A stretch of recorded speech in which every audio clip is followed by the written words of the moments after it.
Okay, a couple of items for you at the top. On his first day in office, President Biden directed the Department of Education to pause federal student loan repayments through September of that year. He has since extended it twice, today being the third extension. Millions of Americans were struggling, of course, at that time to stay afloat. Because of the pause in repayments, 41 million Americans were able to breathe a little easier during some of the toughest days of the COVID-19 pandemic. Today, America is stronger than we were a year ago, and we will be stronger a year from now than we are today. However, as our administration recognized in recently extending the COVID-19 national emergency, we are still recovering from the pandemic and the unprecedented economic disruption it caused, which is, of course, is the root reason for this extension. In order to enable Americans to continue to get back on their feet after two of the hardest years this nation has ever faced, we have announced earlier today, of course, the extension of the pause on federal student loan repayments through August 31st.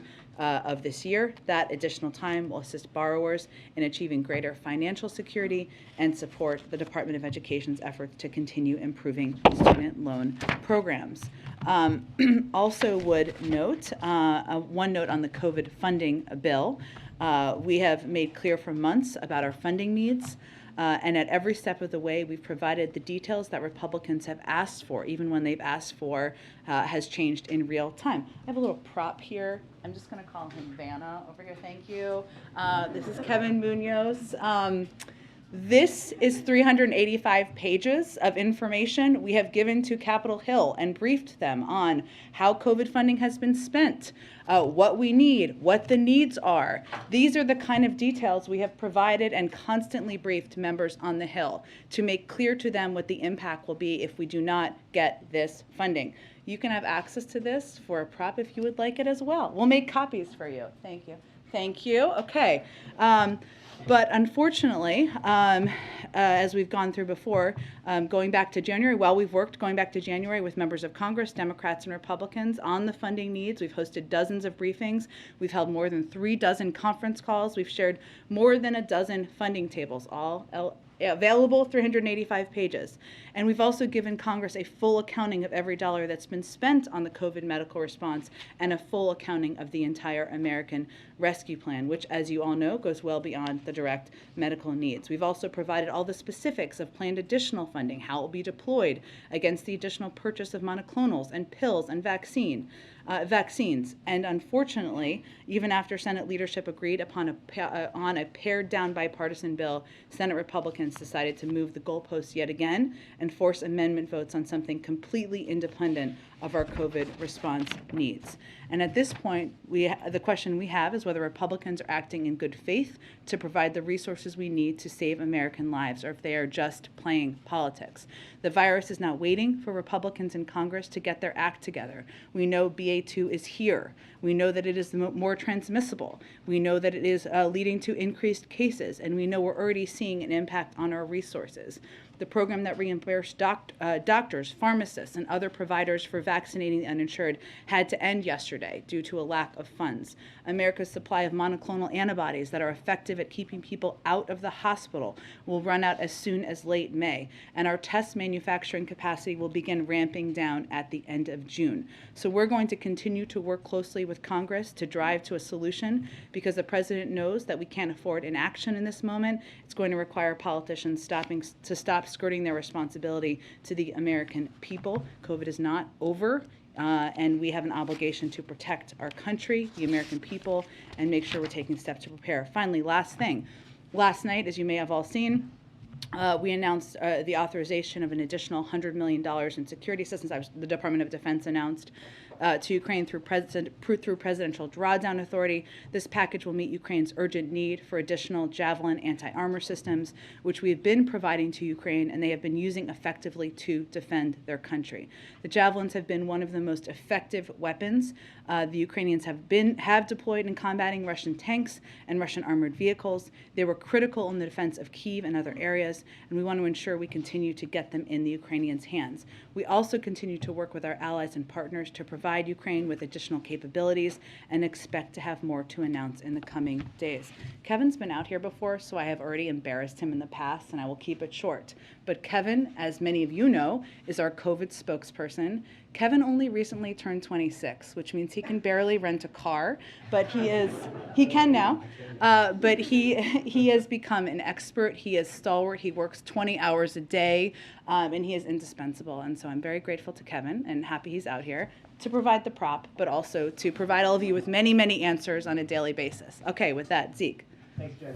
You just mentioned that COVID isn't over. We just saw the president give us remarks to a very large crowd indoors. I was hoping you'd speak a little bit to how the president views sort of when it is safer going to such large gatherings. Is that sort of thing that he's trying to model for the rest of the American public, that the risks for most people from COVID now are lesser than they were a year or two ago before vaccines and treatments? Is that sort of behavior now, it's not something that should be stigmatized and should be embraced? Sure. I think what the president is doing is he is following CDC protocols and models, and that's exactly what we would recommend the rest of the country do. That includes getting vaccinated, getting boosted, getting an extra booster if you were eligible, as the president did just last week, and obviously taking any steps or precautions that the CDC recommends to keep yourself safe. And obviously in Washington, D.C., we remain in a yellow zone, and the president follows those protocols as needed. And just to update, did you say when the last time the president tested for COVID? I suspected you would ask this. I've asked this question, and I will get you an answer to that as quickly as possible.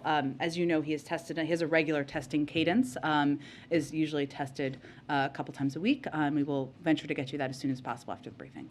And on a different topic, the U.S. today sanctioned a number of Russians, including Vladimir Putin's daughters, as well as some other senior officials.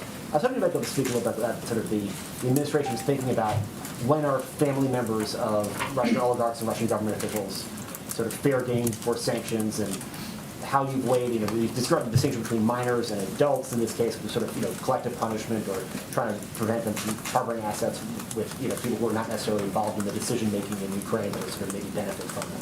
Well, we've seen a pattern over time of President Putin and Russian oligarchs stash assets and resources in the bank accounts and of their family members. And so this was an effort to get at those assets, and that's why these individuals were sanctioned. But why the distinction then between minors and adults? Well, again, we look at where assets may be stored and stashed and make a decision and an assessment on what's appropriate. Go ahead. The New York Times has a verified video that appears to show a group of Ukrainian soldiers killing captured Russian troops outside a village just west of Kyiv. Has the White House seen these videos? Do you have a response? Is this something you're investigating? I have seen the video. I don't have any confirmation or validation of the video or the report. And so far, the administration, or the U.S. has spent about $2 billion since the beginning of this invasion. Obviously, you've said the U.S. is committed to doing everything it can to help Ukraine in this fight. But if General Milley is correct in what he said yesterday, that this really could go on for several years, are these numbers sustainable over the long term? Can you keep up at this pace?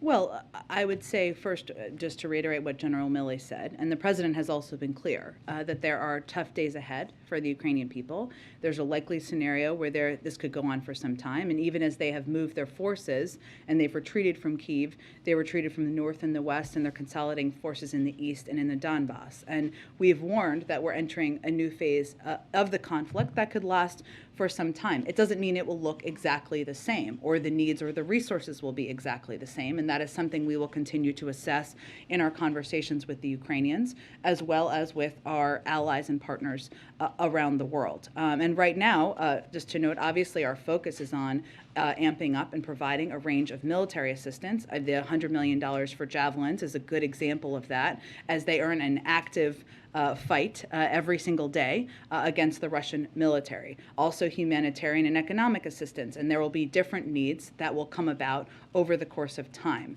And that's something we are, of course, committed to continuing to support, their recovery from this, their continued fight from this. But I can't make an assessment about sustaining, because obviously this war and the needs will change over the course of time. And if this is a really protracted, prolonged conflict, given what the Treasury Secretary said today, sort of warning of the enormous economic repercussions of this war for the whole world, what does this mean for the economy in the U.S. for the next year or two? Can you just give us sort of a big picture what Americans should be bracing for?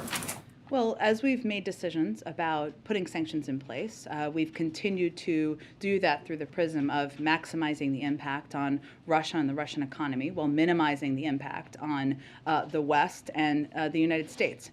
Obviously, there are areas where there has been an impact, including on the price of gas, and you saw the Federal Reserve convey today the impact of the Russian invasion on inflation, and we know that to be the case. But what we're trying to do is mitigate those impacts. And obviously, not just the announcement of the release from the Strategic Petroleum Reserve, but the announcement by the IEA today is the largest release that they have ever done in history. And all of these are part of our collective effort to mitigate the impacts on the American people over the course of time. Even the length of time of the release from the Strategic Petroleum Reserve, meant to be a stopgap measure or kind of a bridge measure to get to the point where oil companies could produce more, is intended to have a mitigation impact over the course of time. So what we're doing is anticipating and trying to take steps to reduce the impact on the American people over time. Following up on that IEA question, do you have a detail or figure of how much oil has been released of the 180 million barrels to date? I'm happy to get that for you. I'm sure that our team may have that, but I don't have that in front of me. Can I ask, President Biden today told union members, Amazon, here we come. Was he endorsing the efforts of workers to unionize Amazon facilities? What he was not doing is sending a message that he or the U.S. government would be directly involved in any of these efforts or take any direct action.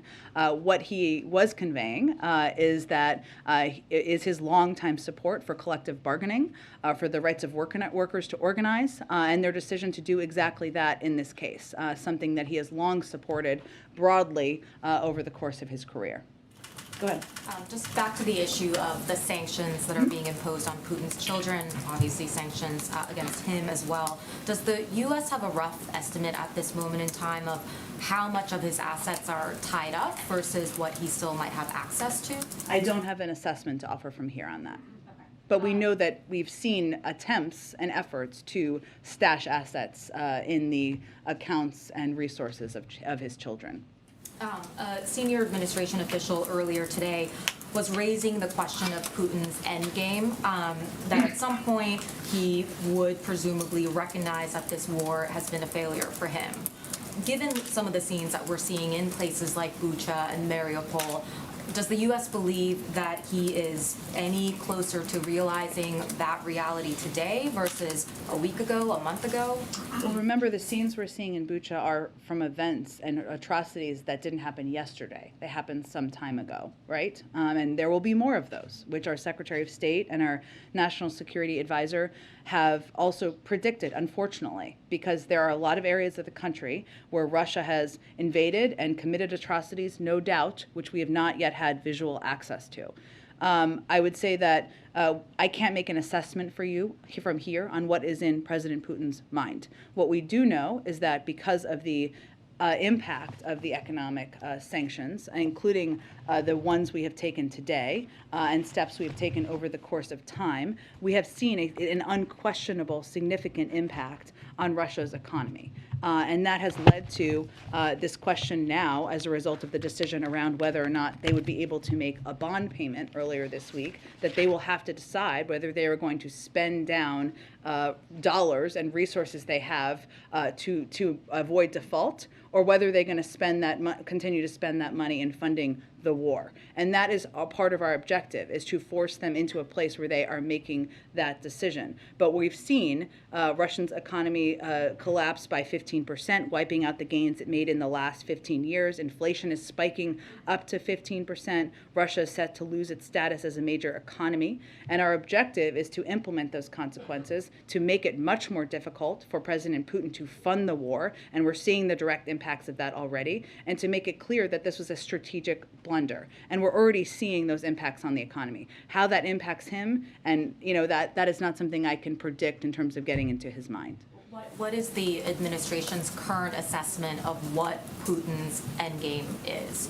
And does the administration believe that that may have shifted since the beginning of the invasion?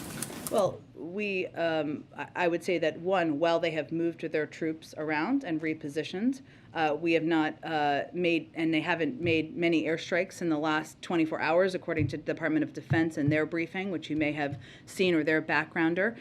We also know that their goal remains weakening Ukraine as much as possible.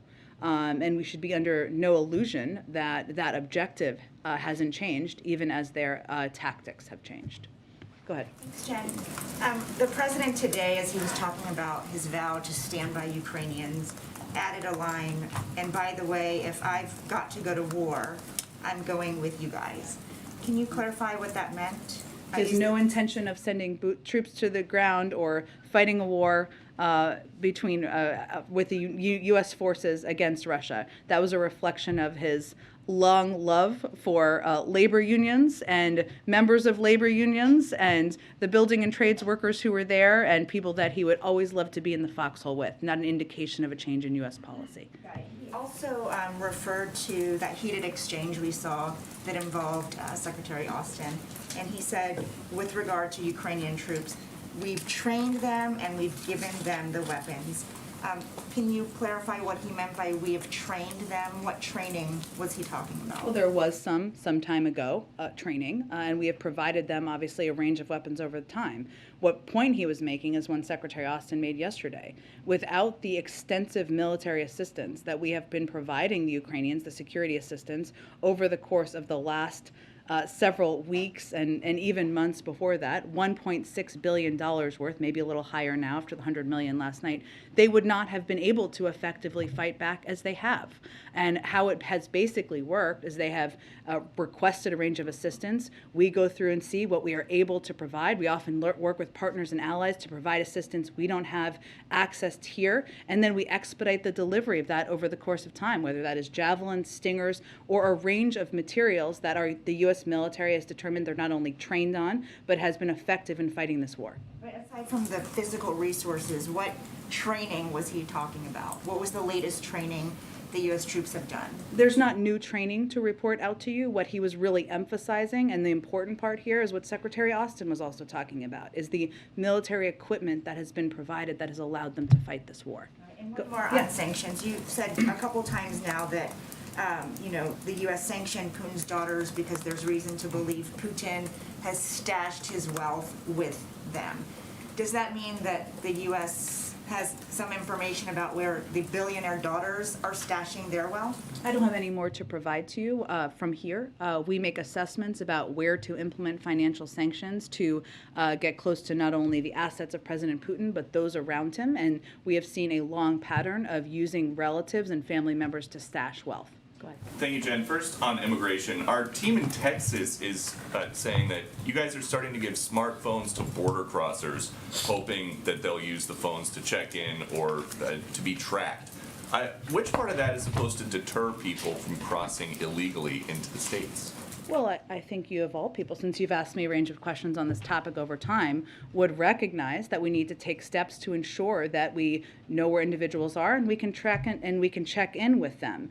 The Alternatives to Detention program is just what we utilize, has 3 unique forms of technology to monitor participants enrolled in the program. Telephonic, this is one of them, which uses a participant's voice to create a biometric voice print during the enrollment process. And when the participant has a check-in call, their voice is compared to the voice print. Smart Link, which is another option, enables participant monitoring via smartphone or tablet using facial matching technology to establish identity. And Global Positioning System monitoring is of a participant's location and movement history using satellite technology through an ankle bracelet. This is all part of our effort as individuals come into the United States and individuals who are entering, who will proceed to immigration proceedings, to monitor and track where they are. With the telephonic, though, any concern by folks around here that these migrants will take the phones and just toss them? And then, Do you have a record of people throwing phones away? I'm just asking if that's a concern. Our concern is ensuring that individuals who irregularly migrate to the United States proceed through our process of, of course, being monitored, but also participating in hearings to determine whether or not they will be able to stay. I would note that nearly 80% of non-citizens released at the border from DHS custody under prosecutorial discretion have either received a notice to appear or are still within their window to report. So actually, the vast majority of people are appearing. In part, we have these monitoring systems in order to do that effectively. Okay, on another topic, was it common for President Biden to do favors for Hunter Biden's international business partners, like writing college recommendations for their kids? I've seen the report. I have no confirmation or comment on a report about whether or not the president, when he was a private citizen, wrote a college recommendation letter for an individual. A college recommendation letter, though, from, at the time, a former vice president would be a big deal. So do we know what the president might have gotten in return for doing a favor like that? Again, I have no confirmation of any recommendation letter the president wrote when he was a private citizen, by the way, not serving in public office. That's even the report. But he's the president now, and you're his spokesperson. Correct. And he was not the president at the time of this report. So there's evidence that the president at one point was office mates with Hunter and his brother Jim here in D.C. It's not accurate. That is not accurate. So when Hunter Biden is emailing a landlord, please have keys made available for new office mates, Joe Biden, Jill Biden, Jim Biden, that you're disputing. They were not office mates, no. They were not office mates, okay. Great. Go ahead. Thanks, Jen. On student loans, briefly, you were sort of asked about this yesterday, but I just wanted to come back to it. So as people plan for the future, should borrowers expect that after August 31st, they'll have to repay their loans, or is there a chance that it could be further extended after August 31st? We'll continue to assess. And what we look at, well, of course, the economy is in a better state than it was a year ago. And we have a strong recovery. We also understand that there are a range of impacts that are still longer lasting because of the pandemic, including the impacts on costs and inflation. And this is part of the president's effort to help alleviate that, as was the family glitch announcement of yesterday. So we'll make an evaluation. The Department of Education will look at that and a range of factors as we get closer to that timeline. Has the president at this point ruled out the possible executive level cancellation on a wide scale of student debt? He has not ruled out, but I don't have any update on that. And I would note that, again, he would encourage Congress to send him a bill canceling $10,000 in student debt, something that he talked about looking forward to signing on the campaign trail. Just really briefly on the G20. Yeah. The Secretary Yellen said today that that the U.S. might not attend meetings if Russians are there. Is she implying that these would just be individual meetings, or would it be a kind of broader scale boycott of the G20 in Bali? I think they have later clarified she was referencing at the ministerial level and more specific meetings. I would point you to them of the more specifics. The president has also said, he said on the trip, that he did not think Russia should be a part of the G20, meeting. And I would note it's 7 months away, which is a lifetime in our lives, but it wasn't an indication of plans for us to boycott or not attend. It was just it shouldn't be business as usual, which is something the president has also said. Jen, is it a priority of the president to try to identify the Russian units that carried out the atrocities in Bucha? Is that something that the U.S. may be able to do, and is it something the president wants to have happen? We will continue to assist in every way possible with these efforts to track down data, additional information, and contribute to the international effort to do exactly that. Let me ask, if I can, a couple other questions that made news today. A judge has just issued the first outright acquittal of a defendant charged in the January 6th Capitol riot. This was a New Mexico man, Matthew Martin. He was acquitted on some misdemeanor charges by the judge. This man had claimed that he thought police allowed him into an entrance near the Capitol Rotunda. Does the White House have any view now that that case has been adjudicated? I don't have any specific comment on that case. We continue to support the efforts of the January 6th Commission and all of the members in trying to get to the bottom of what happened that day to prevent it from happening in the future. Well, let me go back to one last question as it relates to what's happening in Russia. The U.S. still doesn't have an ambassador to India. It appears increasingly clear that Los Angeles Mayor Garcetti doesn't have the votes right now to be confirmed. How does the lack of an ambassador to India impact our ability, America's ability, to pressure India not to work with Russia in providing any aid or assistance? Well, our preference is always to have a confirmed ambassador on the ground. It's an incredibly important diplomatic position. We also engage with countries through a range of channels, and obviously our Deputy National Security Advisor was just in India recently in the last few weeks, conveying clearly what the consequences of violating sanctions would be and what the mechanisms are, and also making clear that that we do not think India should accelerate or increase imports of Russian energy and other commodities, even as obviously those decisions are made by individual countries, and also making clear that we stand ready to support India as in any efforts to diversify its imports and serve as a reliable supplier, even as they're only importing about 1% to 2% of their oil from India. So we have a range of ways to communicate and engage, and obviously sending our Deputy National Security Advisor is an example of that, but clearly our preference would be to have a confirmed ambassador in Does the place. president still support that nomination? He does. Go ahead. The Russian ruble has been on the rise. Viktor Orban in Hungary said today that he'd be happy to pay for Russian gas in rubles, and that he's happy to buy more Russian gas. Is there anything the U.S. can do about this? Are you engaging Hungary on this point? Well, I would first say in terms of the ruble, the reason it's important to note that the Russian central bank is making extreme policy decisions to artificially prop up the ruble. So it's not actually on the rise. It is being artificially propped up by limitations that they are putting in place, including barring banks from selling dollars to customers. Russian brokerages are not allowing foreign clients to sell securities. Exporters are being forced to sell 80% of their dollar revenues and buy rubles. So they are essentially manipulating it on their end. As it relates to Hungary, I mean, slightly a different question, but obviously there was the recent election, as you noted, of Viktor Orban.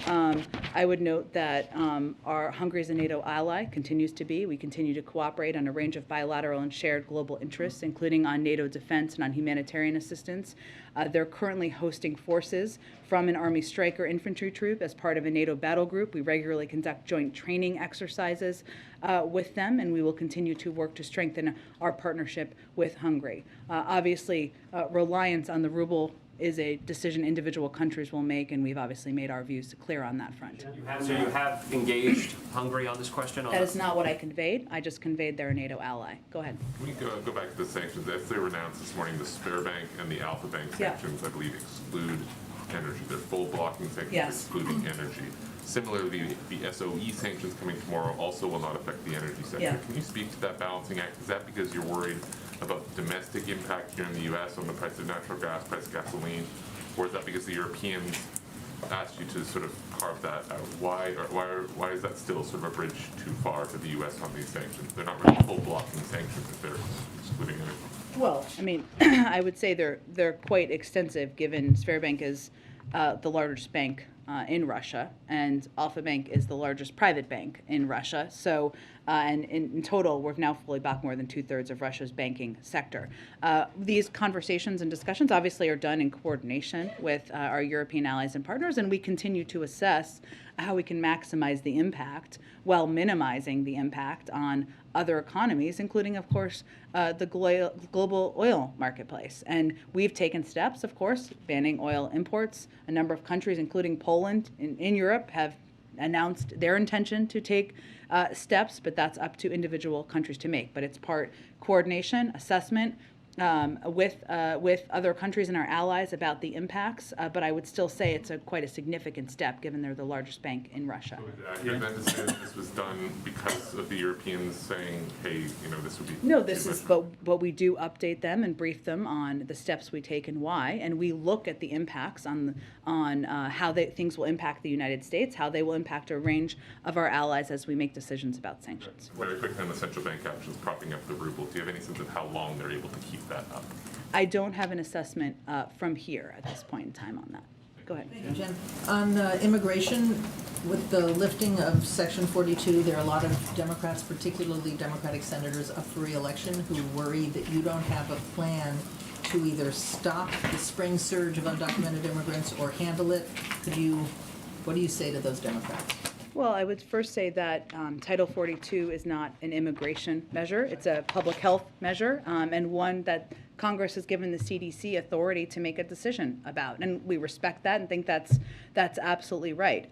This is why the president proposed an immigration bill on his first day in office, and we would certainly welcome efforts of anybody to work with us on that. But as we're implementing this over the course of the next 5 weeks, if I'm doing my math correctly, we've also surged resources from the Department of Homeland Security, and we will continue to take additional steps to implement and make clear that this is not the time to come, that there will still be significant measures put in place for anyone who tries to irregularly migrate to the United States. Do you feel that what's your goal and what do you expect, what impact do you expect to have on the spring surge with those kinds of measures? I would really point you to the Department of Homeland Security to make any projections of that, because we have not made any projections of what it will mean in terms of the ending of Title 42 either. Thanks. I know that you talked about the stringent measures you've taken to keep the president safe from COVID that go beyond the CDC guidelines, but that's such a visual contrast between that and the president showing up maskless in front of people at some of these events. So how do you make sure that you keep that protection bubble around him? I'm sure you feel like you're asked to explain this ad nauseum, but the bubble's looking pretty porous lately. So how do you keep that sort of enforced? I would say first that we continue to take measures that go beyond what the CDC protocols are. That includes ensuring that everybody who's going to see the president in a meeting is tested in advance. Or if you're traveling with the president, you're tested in advance. When possible, we take steps to socially distance in circumstances, which certainly the Oval Office and other meeting spaces in the White House allow for. If an individual in the White House is a close contact, they are asked to, or required to, I guess you could say, wear a mask for 10 days after that exposure. And they are also tested regularly following. So I would say we take additional measures that go beyond what the CDC protocols and requirements are to ensure that we are doing everything we can to keep principals safe. The president, the vice president, and others, of course, in the building. Was everyone tested before the Easter room event tomorrow? Everyone who was there? It's not at public events. I'm talking about at meetings. But again, I can check on the protocols for public events, sure. Have you changed any protocols surrounding him in recent days as more people are in the administration contract this virus? We've continued to implement stringent and strict protocols.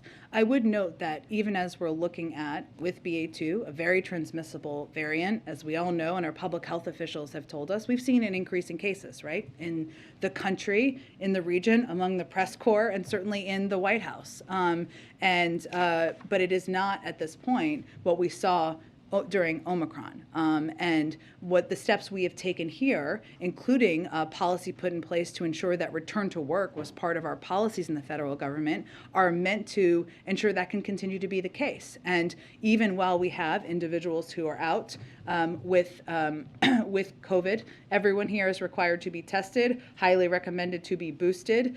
People who are out because of that, the vast majority have mild cases and are continuing to work from home. And obviously, we are continuing to implement the return to work policy and feel we have the measures necessary to do that. So what's the clearest version of the message that you're trying to send to Americans about living with this virus even as infection rates rise? I mean, that it's not the end of the world if you get it, if you're boosted? I mean, is that the message you send through the president who's maskless in front of hundreds of people, that this isn't the end, that we have to live this way? Is the message we're sending is to follow the CDC protocols and guidance for where you live. The president does that. He did an event in Washington, D.C. today where it does not require mask wearing. There are other parts of the country, as you know, where he's traveled and he has worn a mask, where that has been the recommendation. Our protocols also here, we would certainly project this to the American people, are that getting vaccinated and getting boosted, and if you are immunocompromised or you're over a certain age, getting your next booster is certainly a way to help protect yourself. That's something the president has done, and every member of the senior staff and White House staff has done and will continue to do, although some of us are teasing the people who are over 50 that we're not old enough yet, but that's a sidebar. When we are, we will be doing that as well. So it is to follow the protocols and to recognize that the statistics show you are significantly more likely to be hospitalized and even to die if you are not vaccinated, if you are not boosted. And yes, we are living with COVID-19. We are continuing to fight it. And our biggest message right now is that we need the resources from Congress to continue to have to ensure we have programs for the uninsured, that we can provide treatments for immunocompromised, that we can make sure that we have testing mechanisms and booster mechanisms, and we're at serious risk of those programs not being able to continue. Some haven't, obviously. Go ahead, Karen.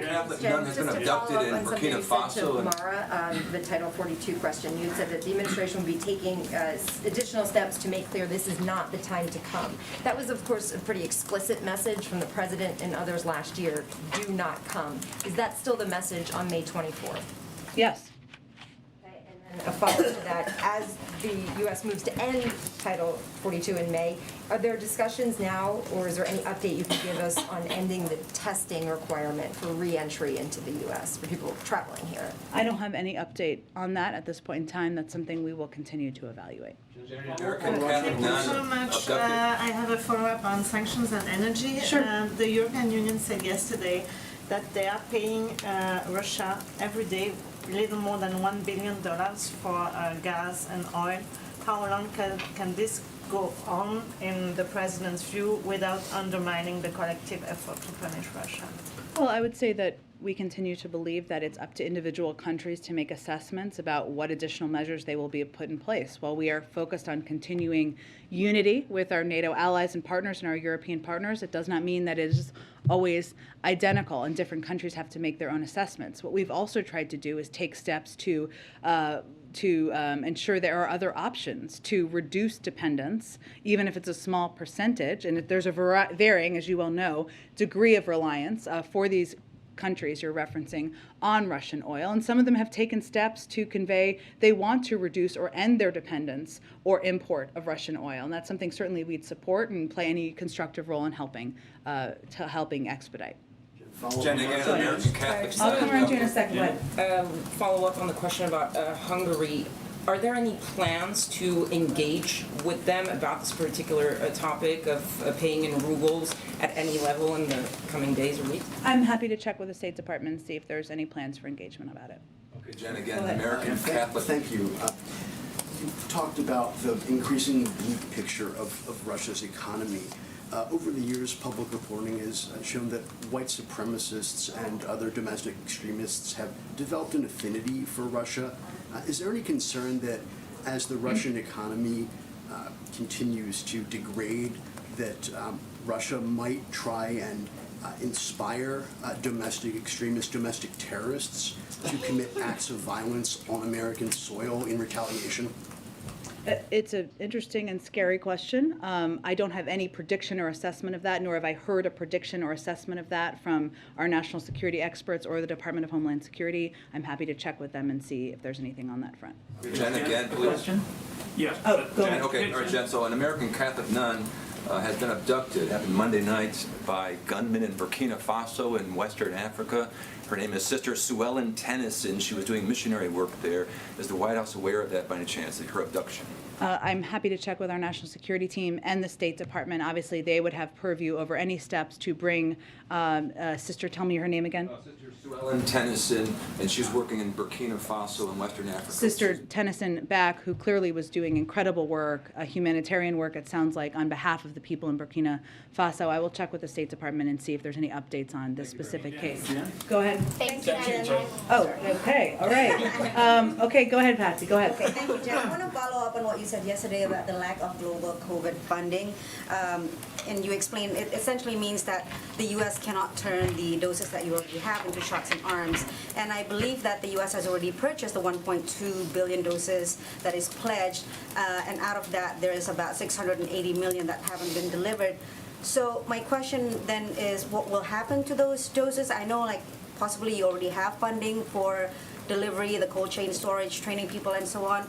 But what happens to the rest of it when you are unable to turn those vaccines into vaccination? Well, we're not quite there yet, and our hope is that we will be able to turn them vaccines into vaccinations. But as you know, it's not just an issue of vaccine doses. It's the know-how, it's the capacity, it's the tools and mechanisms to be able to store, deliver, implement getting shots into arms in a number of these countries, which is why a number of countries haven't even been able to accept the doses that we've been able to offer because of that know-how. And that is part of the program that is so essential to fund through USAID and other of our international bodies to do exactly that. But we're not quite at that point. We're going to continue to press for international funding, just like we are going to continue to press for domestic funding, because we feel it's important and imperative that we continue to be the arsenal of vaccines around the world. A sense on how you want to do that? Is the goal to push for a separate package on global COVID funding?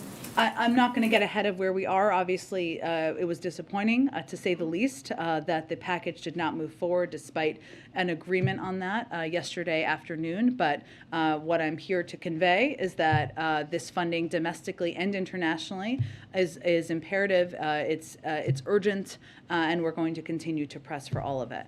I have one more question on Dilip Singh's visit to India, which was also partly to go on a listening tour for the Build Back Better World that was actually scheduled to be formally launched early this year.